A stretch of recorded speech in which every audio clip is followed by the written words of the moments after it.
Hello everyone. आज का जो पोएम है उसका नाम है the second coming, written by William Butler Yeats.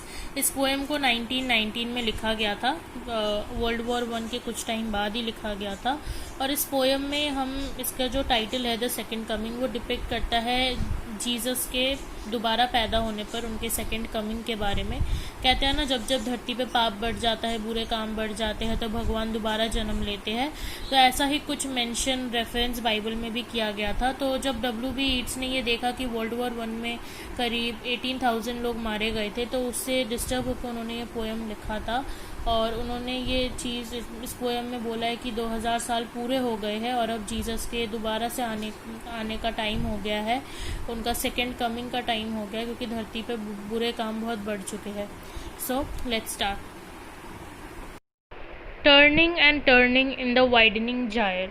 तो जो जायर का मतलब है वो एक स्पाइरल टाइप है, मतलब एक गोल गोल चक्र। तो यहाँ पे यीट्स हमें बताते हैं कि turning and turning in the widening gyre, which means कि अब एक जायर है जो कि गोल गोल घूमते घूमते बड़ा होने लग गया है। The falcon can not hear the falconer. जो बाज है अब वो उस वाइडनिंग जायर के उसमें, फैल्कनर मतलब जो बाजीगर होता है, जो बाज को संभालता है, अब वो मतलब फैल्कन उसकी बात नहीं सुन रहा। फैल्कनर की जो फैल्कन है वो अब अपनी ओनर की बातें नहीं सुन रहा। Things fall apart, the centre can not hold. जो चीज़ें हैं अब वो बिखरने सी लग गई है, चीज़ें इधर उधर बिखर गई है। जो सेंटर है, जो फाउंडेशन था उनको संभालने का, अब वो भी उन चीज़ों को, सिचुएशन को नहीं संभाल पा रही। Mayor anarchy is लूज्ड upon the world. Anarchy का मतलब होता है अराजकता, कि अब अगर हम चारों तरफ देखें तो डिस्ट्रक्शन ही डिस्ट्रक्शन है। हर तरफ मतलब कुछ ना कुछ बुरा ही हो रहा है, कुछ भी नहीं है, कोई मतलब लॉ नहीं है अब सही। The blood dim tide is loosed. अब इसमें हमें यीट्स बता रहे हैं कि जो मतलब हवा चल रही है ना, उसमें भी ऐसा लग रहा है कि खून का स्मेल आ रहा है, कि हर तरफ खून ही खून है। क्योंकि वर्ल्ड वॉर वन में इतने लोग मारे गए थे कि हर तरफ सिर्फ खून ही खून दिख रहा था। तो यहाँ पे इसलिए इस पोएम का लाइन है the blood dim tide is loosed, कि हर तरफ खून वाली हवा चल रही है। And everywhere the ceremony of innocence is drowned. और चारों तरफ अगर हम देखें तो जितना भी मतलब मासूमियत था, अब किसी के अंदर कोई मासूमियत नहीं बची, कहीं ना कहीं वो मासूमियत डूब गई है। The best lack all conviction. जो बेस्ट पीपल है, जो अच्छे लोग हैं, उनके अंदर कोई मोटिवेशन ही नहीं है कुछ एक्ट करने का, कन्विक्शन का। While the worst are full of passionate intensity. और जो बुरे लोग हैं, जो वर्स्ट लोग हैं, वो इतने इम्पेशेंट हो गए हैं कुछ ना कुछ मतलब बुरा काम करने के लिए कि क्या बताए। आई होप आपको यहाँ तक समझ आ गया हो। और नाउ अब हम स्टार्ट करेंगे second stanza. Surely some revelation is at hand. बहुत जल्दी किसी चीज़ का कोई एक चीज़ रिवील होने वाला है, बहुत बड़ा एक रिविलेशन होने वाला है, कुछ पता चलने वाला है। Surely the second coming is at hand. बहुत जल्दी जो सेकंड कमिंग है वो होने वाला है। The second coming, hardly are those words out. मतलब पोएट बताता है कि सेकंड कमिंग, ये सोचते ही मतलब ऐसा लगता है कि मुंह से शब्द ही नहीं निकल रहे। When a vast image out of Spiritus Mundi troubles my sight somewhere in sands of the desert. तो एक अब क्या होता है कि पोएट ना वो एक अलग ही दुनिया में उसका विजन चला जाता है, एक अलग ही दुनिया में वो सोच रहा होता है। तो यहाँ जो स्पिरिटस मुंडी है वो मैं आपको बताती हूँ। स्पिरिटस मुंडी से पोएट एक ऐसे आइडल को रेफरेंस कर रहा है जिसका सर तो इंसानों वाला होता है, बट जो इसका धड़ होता है, जो इसकी पूरी बॉडी होती है, वो एक जानवर की होती है, एक एनिमल की होती है। तो स्पिरिटस मुंडी इसी को कहते हैं। तो पोएट को अपने अनकॉन्शियस माइंड में एक बहुत बड़ी इमेज दिखने लग जाती है स्पिरिटस मुंडी की। Somewhere in sands of the desert, कहीं दूर किसी रेगिस्तान के रेत के बीच में, a shape with lion body and the head of a man. एक शेप दिखा जिसकी बॉडी तो शेर की थी, लायन की थी, पर जो सर था वो एक इंसान का था।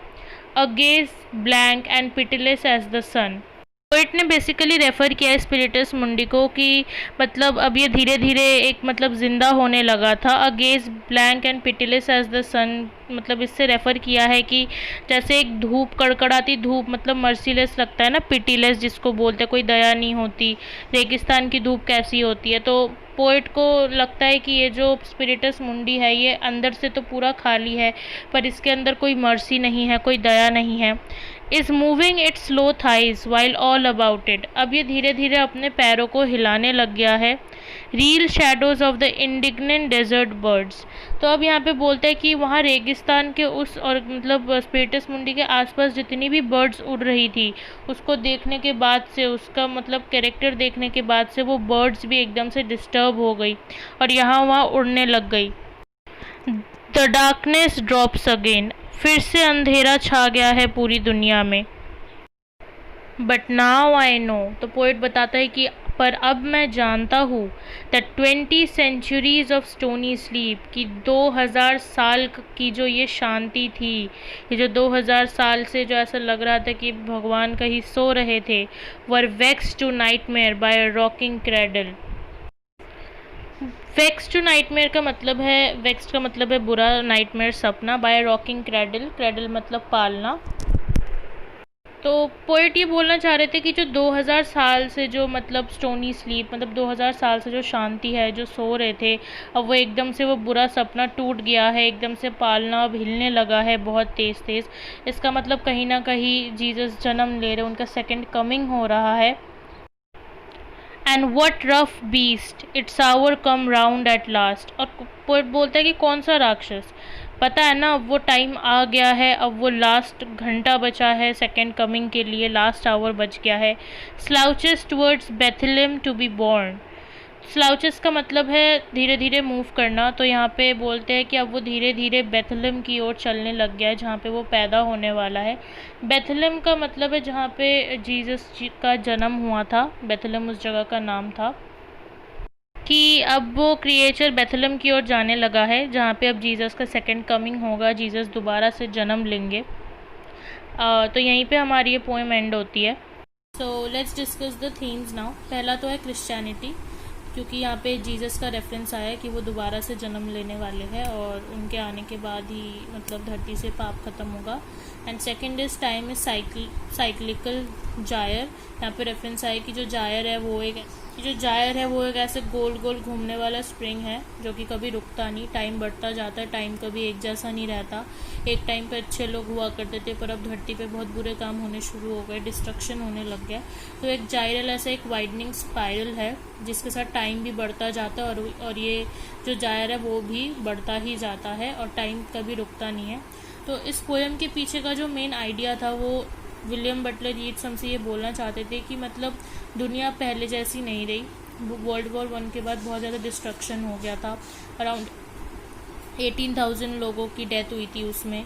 तो इसीलिए उन्होंने ये लिखा था कि जब जब धरती पे पाप बहुत बढ़ गया तब तक भगवान ने दोबारा जन्म लिया है। तो उनका भी यही कहना था कि अगर जीसस दोबारा जन्म लेंगे तो क्या पता लोगों का थोड़ा मतलब व्यू पॉइंट चेंज हो, क्योंकि जो अच्छे लोग हैं वो तो अब मतलब कुछ करना नहीं चाहते, उनके अंदर कोई मोटिवेशन है ही नहीं अच्छे काम करने के लिए। और जो बुरे लोग हैं वो बहुत ज़्यादा इम्पेशेंट तरीके से गुस्से में बैठे हुए हैं कि हम और क्या कर सकते हैं, मारपीट करना, वॉर करना, खून करना। तो यही हमारा मेन व्यू पॉइंट था। आई होप आपको समझ आ गया। Thank you.